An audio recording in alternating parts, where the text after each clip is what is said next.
At 2 p.m. September 17th, 1944, Dutch skies over Arnhem. The Dakota transport shuddered as flak burst in dark blooms across the pale afternoon sky. Inside, Major Robert Kane felt the engine's rhythm change, a stuttering cough that meant they were close. Through the open door, the Dutch countryside unfurled below like a watercolor painting. Green polders stitched with canals, red-tiled roofs clustered in ancient villages. And somewhere ahead, invisible through the haze of war, the bridge at Arnhem. 300 men of the 1st Airborne Division were about to drop into history, though none of them knew yet that they would write one of the war's most desperate stands not at the bridge itself, but at a smaller crossing that would become synonymous with impossible defiance. The bridge at Oosterbeek, the bridge that had to hold. The air smelled of aviation fuel and sweat, and the peculiar metallic tang that fear leaves on the tongue. Kane checked his weapon for the 100th time. Eis Eusteda, ritual older than Christianity, the soldier's prayer made manifest in the click of a bolt, the weight of ammunition. Below, the earth rose up to meet them, and men tumbled into the sky like seeds scattered by an indifferent hand. Parachutes bloomed white against the September blue, and for a moment it looked almost peaceful, almost like something other than war. But war it was. Operation Market Garden, Field Marshal Bernard Montgomery's audacious gamble to end the war by Christmas, hinged on a series of bridges across the Netherlands, each one a stepping stone toward Germany's industrial heart. The plan was elegant in its simplicity. Airborne forces would seize the bridges, armored columns would race north along a single highway, and the Reich would collapse like a house of cards. On paper, it was brilliant. In practice, it would become a masterclass in how wars are won by logistics, not by courage, and how courage, no matter how extraordinary, cannot substitute for tanks that never arrive. The British paratroopers who landed that September afternoon expected a fight. They were veterans, men who had jumped into North Africa and Sicily, who had seen what war looked like when it stopped being about glory and became about survival, but they expected a fight they could win. Intelligence had told them the opposition would be light. Demoralized garrison troops, old men and boys playing soldier in the twilight of the Reich. They expected to hold the bridge for 2 days, perhaps 3, until XXX Corps' tanks rumbled across and turned Arnhem into history's footnote, the place where the tide finally, irrevocably turned. What they found instead was the 9th SS Panzer Division, refitting after the mauling they had taken in France, and the 10th SS Panzer Division, both positioned almost exactly where the British planned to land. What they found was not the Wehrmacht's shambling remnants, but some of its most fanatical veterans, men who had survived the Eastern Front and who understood that this bridge, this unremarkable span of steel and concrete over the lower Rhine, had become the linchpin of Germany's survival. What they found was an enemy that outnumbered them 30-1, with tanks, artillery, and the home ground advantage of a city that could swallow 300 men without trace. But the British did not know this yet, not fully, not in the way that makes the stomach clench and the hands shake. They knew only that they had a mission, and that missions were meant to be completed, and that 300 men, properly motivated and properly led, could hold any position against any odds for any length of time. This was the arithmetic of empire, the mathematics that had built a domain on which the sun never set. 300 men had held Rorke's Drift against 4,000 Zulus. 300 Spartans had held Thermopylae against Xerxes' multitudes. The number had a mystical quality, a sense of destiny encoded in its very syllables. Reality cared nothing for mysticism. The first day passed in confusion, the fog of war made literal by smoke and dust, and the disorienting maze of suburban streets that looked nothing like the aerial photographs. Lieutenant Colonel John Frost, commanding the 2nd Battalion, managed to reach the northern end of Arnhem's main bridge with roughly 600 men, half of what he had started with. The rest were scattered, delayed, pinned down by German resistance that materialized out of nowhere, with the sudden violence of summer storms. Frost's men dug in at the bridge, turning the elegant houses along the Rhine into fortresses, barricading streets with furniture and rubble, and waited for reinforcements that would never come. But this story is not about Frost's stand at Arnhem Bridge, though the battle would rage for 4 days and become legend. This story is about the men who held the smaller bridge at Oosterbeek, 3 miles to the west, where Major Kane and his Mixed force of paratroopers, glider pilots pressed into infantry service, signalmen who had lost their radios, clerks and cooks, and men whose specialties meant nothing once the shooting started, found themselves cut off, surrounded, and ordered to hold at all costs. 300 men against an entire SS division. 4 days that would test every assumption about courage, about duty, about how much punishment human beings can endure before they break. The Germans came on the second day, not as a horde, not as the mindless wave that propaganda posters suggested, but as professionals who understood their craft. Reconnaissance first, probing attacks to test the defenses, to find the weak points, to force the British to reveal their positions.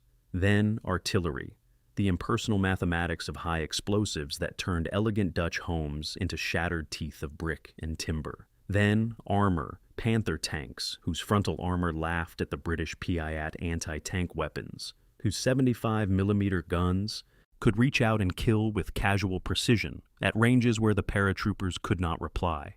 Kane's men had prepared as best they could. They had dug slit trenches in gardens where tulips would have bloomed in spring, had sandbagged windows and turned cellars into aid stations and ammunition dumps. They had registered fields of fire and marked ranges and done all the tedious, unglamorous work that separates soldiers from civilians playing at war.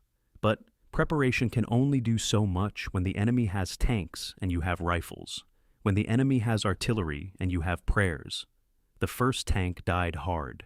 Kane himself killed it, stalking through rubble with a Piat, a spring-loaded tube that fired a hollow charge bomb with all the accuracy of a drunk throwing darts, and waiting until the Panther was close enough that he could see the commander's face through the cupola hatch.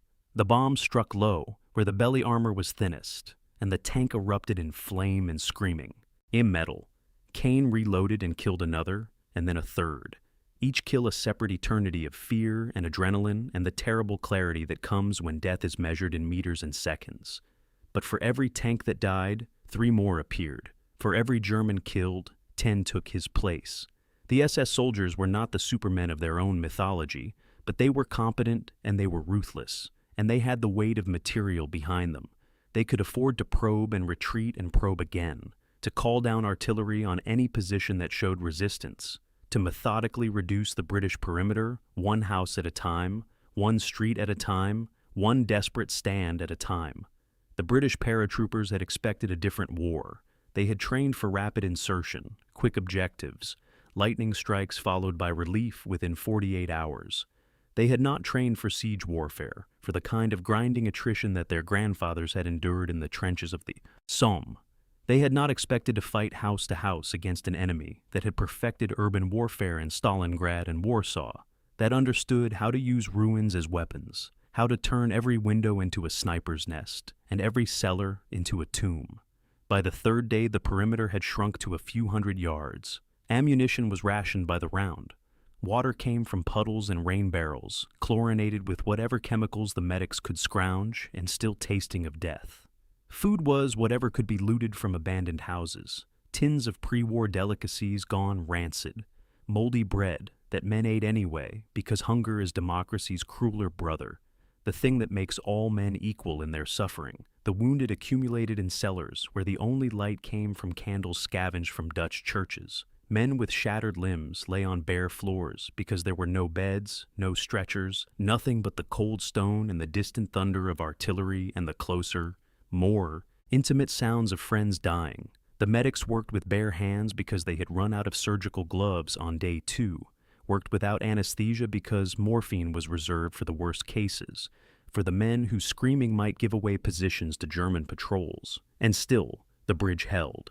Not because it was strategically important. By day 3, everyone knew that Operation Market Garden had failed, that the tanks were not coming, that Arnhem was not going to be the war's end, but merely another name on the long roll of battles that accomplished nothing, except to fill cemeteries. The bridge held because 300 men decided that it would hold, because surrender was not a word in their vocabulary, because they had been ordered to hold, and orders were the scaffolding that kept civilization standing when everything else had collapsed into chaos. The Germans offered terms. A staff car approached under a white flag on the afternoon of day 3, and an SS officer, impeccably dressed despite the surrounding devastation, His uniform, still bearing the creases of proper military bearing, delivered an ultimatum: surrender now, and the British would be treated according to the Geneva Convention, continue fighting, and no mercy would be shown. It was not an idle threat. The SS had a reputation, earned in 1,000 villages across Poland and Russia, for what happened to partisans and irregulars who resisted too long. The British answer was a single rifle shot that kicked up dust at the officer's feet. He returned to his lines, and the artillery resumed with renewed fury. What the Germans expected, what any rational military assessment would have concluded, was that the paratroopers would break. That hunger and thirst and exhaustion and fear would erode their cohesion, that at some point in the long night watches, men would begin to slip away, to surrender, to choose survival over a meaningless death in a foreign country for a bridge. That no longer mattered. The SS had seen this pattern before, on the Eastern Front, where entire Soviet divisions had dissolved once their will was broken, where men who had fought with suicidal bravery one day became hollow-eyed prisoners the next. But the British did not break. Not that night, and not the next day, and not on the fourth morning, when the Germans launched their final assault with everything they had: tanks and infantry and flamethrowers that turned the air itself into a weapon, that made stone burn and metal weep, and showed what hell might look like if hell came in a Wehrmacht uniform.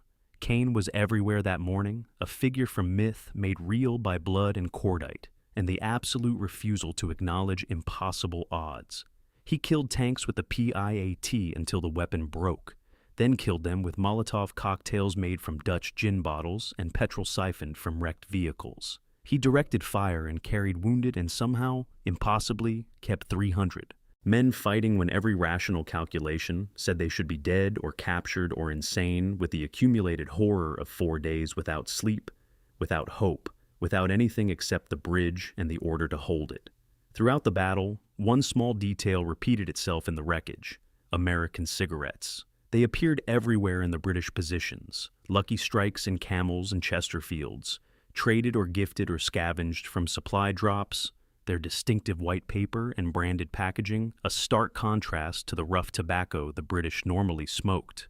The German soldiers found them on dead paratroopers in captured positions, scattered like confetti through the ruins.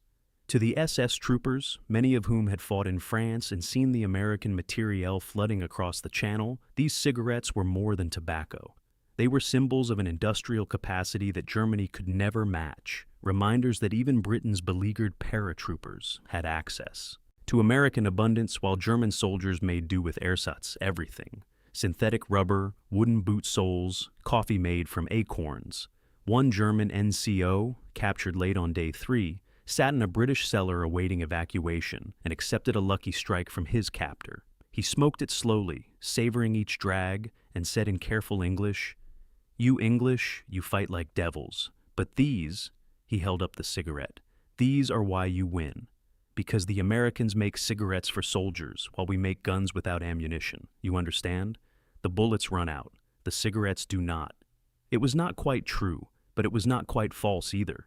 The British were down to their last magazines, their last grenades, their last anti-tank rounds. But they had cigarettes and chocolate from American supply drops, small luxuries that did nothing to stop bullets, but everything to maintain the psychological edge that separates soldiers from refugees in uniform. The ability to offer a dying man a cigarette, to share chocolate while artillery screamed overhead.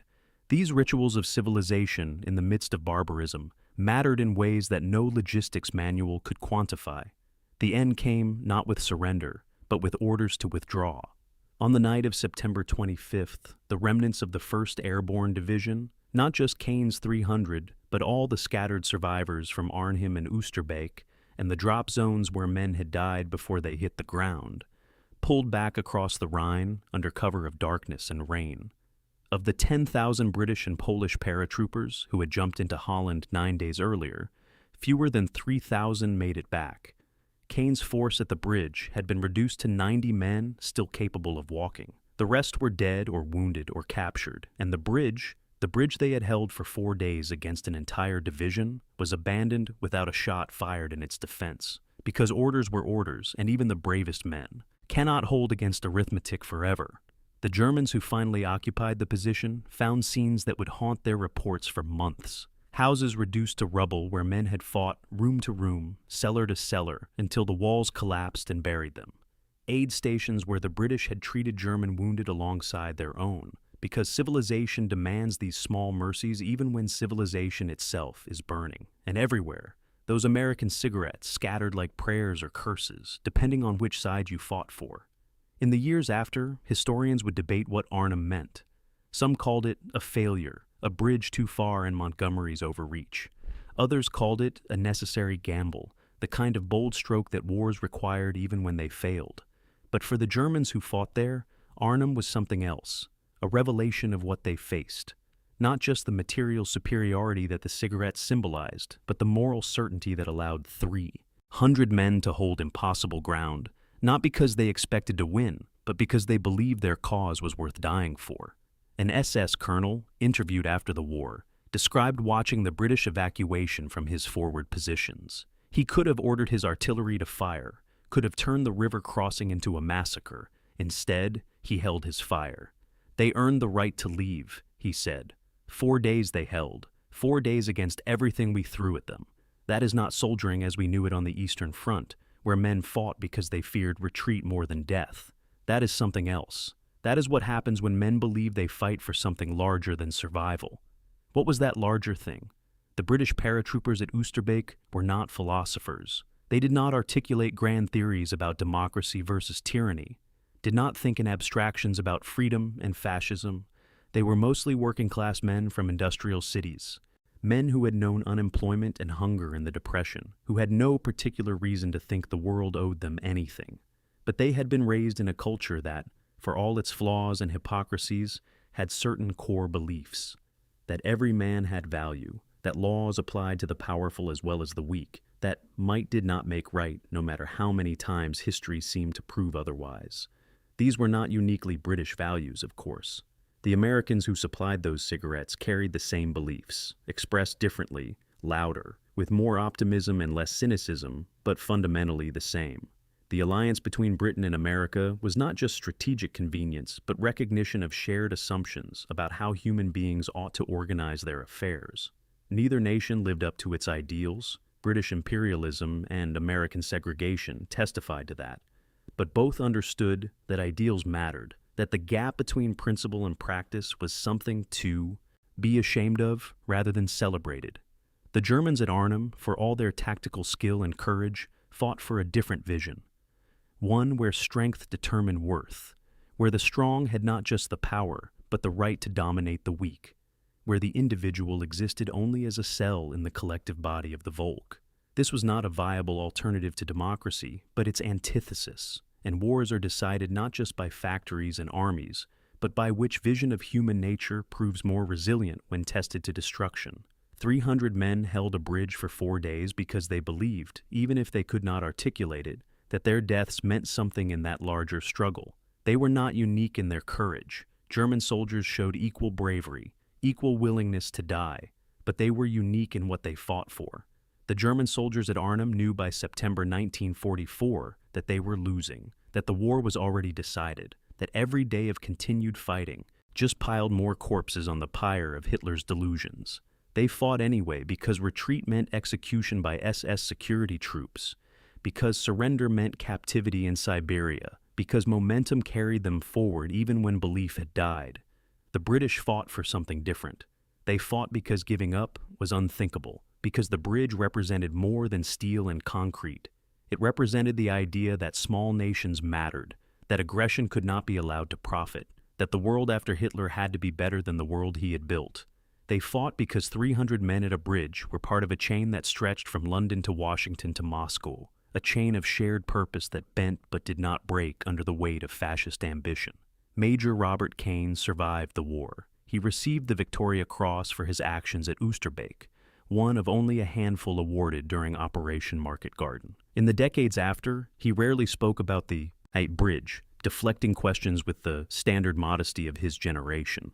But once, late in life, he was asked what he remembered most about those 4 days. Not the fighting, he said, not the fear or the exhaustion, or even the relief of escape.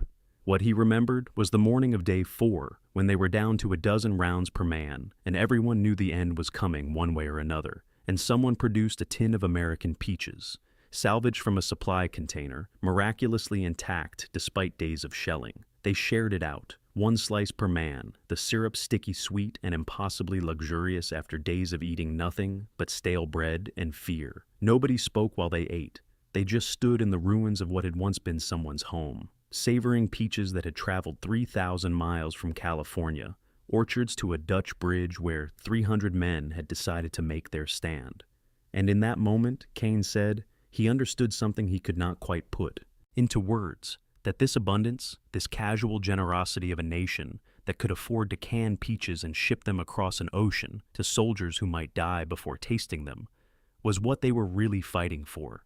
Not just survival, not just victory, but the world where such things were possible.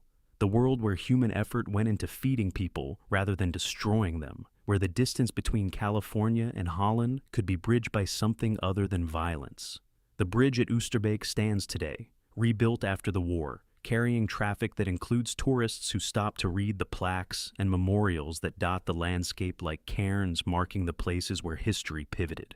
The plaques list names and dates and bare facts. 300 defenders, 4 days, casualties so heavy that casualty becomes an abstraction. What they do not capture, because no plaque can, is the texture of those 4 days. The fear and the stubborn refusal to yield to it. The exhaustion that made every action a conscious choice. The strange fellowship that develops among men who have nothing left except each other, and a strip of ground they have decided not to surrender.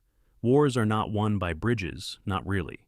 They are won by factories and logistics networks, and the capacity to mobilize entire nations toward a single purpose. But bridges matter anyway, because humans need symbols, need stories that compress the vast impersonal machinery of total war into something comprehensible, something that reminds us that history is made by individual choices aggregated across time. 300 men did not change the outcome of World War II. Their stand did not shorten the war by a day or save a single life beyond their immediate comrades, but they demonstrated something that the factories and logistics could not, that free men, when tested, will choose to stand rather than kneel, even when standing means dying, even when the cause is lost, even when nobody would blame them for choosing otherwise. That choice, repeated across 1,000 battlefields, in 1,000 desperate stands from Bataan to Bastogne, was what separated the Allies from their enemies. Not superior virtue, not inherent goodness, but the accumulated weight of 10,000 individual decisions to resist rather than collaborate, to endure rather than surrender, to believe that tomorrow might be built on the sacrifices of today. It was not enough to prevent atrocity. History records what happened at Dresden and Hiroshima, what was done in the name of necessary evil, but it was enough to ensure that when the war ended, the victors at least aspired to build something better than what they had destroyed, that the peace would be based on law rather than power, on consent rather than coercion. The cigarettes and peaches were symbols of that aspiration. They represented a society that, for all its flaws, produced surplus, enough to feed its soldiers luxuries, enough to share with allies, enough to suggest that scarcity was a policy choice rather than an immutable fact. The Germans fought with courage and skill, but they fought for a system that celebrated scarcity, that turned deprivation into virtue and framed war as inevitable competition for limited resources. The Anglo-American alliance fought for the opposite proposition, that abundance was achievable, that cooperation could produce more than competition, that the world was large enough for everyone, if only humans could stop trying to dominate one another. 300 men held a bridge against 10,000 for 4 days because they understood, in their bones, if not their minds, that this was what they fought for. Not for England, not really. England was where they came from. But it was not what they were defending. They fought for the idea that men could govern themselves, that power should be constrained by law, that the strong had obligations to the weak. They fought for grocery stores that would reopen after the war, for elections that would be held on schedule, for newspapers that would criticize the government without fear of midnight arrests. They fought for ordinary life, for the boring bureaucratic peace that allows people to worry about mortgages and jobs instead of whether artillery will land on their homes. This is not the heroism that fills poems or inspires monuments. It is too mundane, too connected to the unheroic business of paying taxes and obeying traffic laws and all the other tedious requirements of civilization. But it is the heroism that matters, because wars are ultimately fought not to create paradise, but to preserve the possibility of ordinary human flourishing. The bridge at Oosterbeek was held not so that heroes could be celebrated, but so that someday, decades later, Dutch families could drive across it on their way to work, or school, or the grocery store, bored by the normalcy that 300 men died to make possible. In the end, that is what the cigarettes and peaches meant. They meant that somewhere across the ocean, people were living normal lives, going to movies and dating and complaining about rationing, even while war consumed Europe. They meant that normalcy was not dead, not yet, that it waited on the far side of exhaustion and sacrifice like a promised land that might never be reached, but had to be believed in anyway. The German soldier who said the cigarettes were why the Allies would win was right, but not for the reasons he thought. It was not the abundance itself, but what the abundance represented. A society that had not been consumed by war, that retained enough slack in the system to produce luxuries even while producing weapons, that understood peace was the goal rather than an interlude between conflicts. 300 men held a bridge for 4 days, and their stand changed nothing and everything. The war ground on for 8 more months, and more men died in those months than in all the previous years. Combined, and the bridge they defended was eventually crossed by armies that cared nothing for their sacrifice. But somewhere in the calculus of will and endurance that determines how wars end, those 4 days mattered. They mattered to the Germans who fought there, and learned that their enemies would not break no matter how heavy the odds. They mattered to the Dutch civilians who watched from cellars and attics, and learned that liberation might still come, that the world had not forgotten them. They mattered to the soldiers who escaped across the Rhine and lived to see the world that came after, the world where bridges carried traffic instead of armies, where American cigarettes could be bought in any shop instead of being treasured relics salvaged from battlefields. History is made of moments like these, moments that seem decisive only in retrospect, after all the other variables have resolved and the outcome is clear. At the time, it was just 300 men on a bridge doing what they thought was their duty, too tired and scared to think about posterity or meaning, or whether anyone would remember their names. They held because holding was what they had been ordered to do, and because giving up was worse than dying, and because somewhere in the alchemy of exhaustion and fear, they found reasons to keep fighting when all the reasonable reasons had been used up. That is the truth about courage. It is not the absence of fear, but the decision to act despite it, not once in a moment of crisis, but hour after hour, day after day, until courage becomes habit, and habit becomes identity, and identity becomes the thing worth dying for. 300 men discovered who they were on that bridge, discovered that they were the kind of men who stood rather than ran, who shared their last cigarettes and peaches with comrades they had known for days or weeks, who chose meaning over survival, because survival without meaning is just a slower form of death. The bridge stands. The river flows beneath it, indifferent to the history that unfolded on its banks. And somewhere in the vast accounting of human affairs, 300 names are inscribed not in marble or bronze, but in the fragile memory of why some things are worth defending, even when defense is futile, even when the only reward is the knowledge that you stood when you could have knelt. This is what separates tyranny from freedom, what makes democracy something more than a system of government. It is the choice made freely to bear the burden that freedom demands, to fight not because you must, but because you choose to. Because the alternative is a world where choices do not matter, where strength is the only virtue and compassion is weakness, and the bridge will be held by whoever has the most guns. 300 men held a bridge for 4 days. The bridge fell anyway, and yet, in ways that would become clear only when the war was memory and the survivors were old men telling stories there. Grandchildren half believed they won. They won because they proved that free men could stand against tyranny's arithmetic, that numbers were not destiny, that the human spirit was more resilient than any calculation of material advantage could predict. They won because they carried those American cigarettes and peaches into battle, because they understood at some level that they fought not just for survival, but for the world where such abundance was possible, where nations cooperated to feed soldiers instead of competing to dominate them. That world came, imperfectly, incompletely, carrying all the scars and compromises that peace always demands. But it came, and it came in part because 300 men decided that a bridge in a Dutch suburb was worth defending, even when defending it meant dying, even when every rational calculation said retreat was prudent and surrender was reasonable and fighting was futile. They held for 4 days, and in holding, they inscribed in history the lesson that freedom is not given but taken, not inherited but earned, not preserved by wishful thinking, but by the willingness to stand at bridges when the enemy comes, to share the last tin of peaches with your comrades, and to believe, against all evidence, against all odds, that tomorrow will vindicate today's sacrifice. The bridge at Oosterbeek is not famous. It does not appear in textbooks the way Normandy or Iwo Jima do, but it should, because it represents something essential about how democracies survive.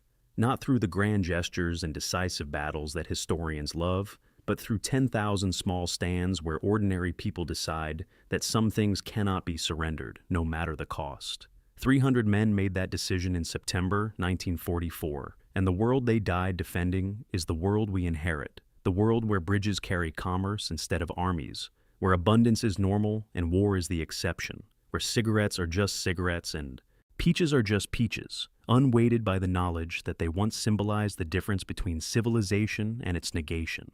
This is the story of a bridge that held for 4 days, but it is also the story of every bridge that must be held when the darkness comes, when the arithmetic favors surrender, when courage is the only weapon left, and even courage may not be enough. It is the story of why some men stand when standing is futile, why they share their last provisions with strangers, why they believe in dawn even in the deepest night. It is, in the end, the story of what it means to be free, not just in law but in spirit, not just in theory, but in the moment when theory becomes flesh and blood and sacrifice. 300 men knew that meaning. They carried it to a Dutch bridge in September 1944, and they left it there, inscribed not in stone, but in the enduring fact of their stand, for anyone with eyes to see and hearts to understand. The bridge held for 4 days. That is the fact. The meaning is still being written. Every time someone chooses to stand rather than kneel, to resist rather than accommodate, to believe that ordinary human decency is worth defending, even when defending it costs everything. The meaning is in the choice. The meaning is always in the choice.